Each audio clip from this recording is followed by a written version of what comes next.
Hey hello, আমি রাজ। তো আজকে আমি চলে আসলাম সেই ক্রেজি ফ্যানকে নিয়ে কথা বলতে। এই বিষয়টা আমার কাছে অনেক ভালো লাগলো, তাই এই ভিডিওটা বানালাম।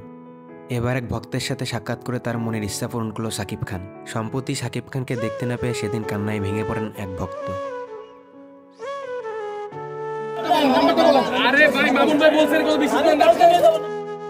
সেই ভক্তের সাথে সাকিব খান আজ নিজেই দেখা করেছেন, মিটিয়ে দিয়েছেন তার মনের ইচ্ছে।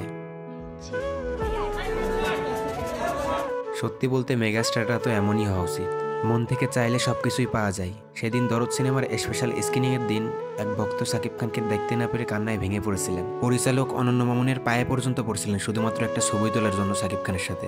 বিষয়টা অনেক ভালো লাগলো। আমাদের মেগাস্টার সাকিব খান যে কত বড় মনের একজন মানুষ সেটা আবারও প্রমাণ হলো এই ভক্তের সাথে সাকিব খান দেখা করাতে। তো এই ছিল ওই ভক্তকে নিয়ে কিছু কথা। তো আমার এই ভিডিওটা ভালো লাগলে প্লিজ লাইক অ্যান্ড সাবস্ক্রাইব।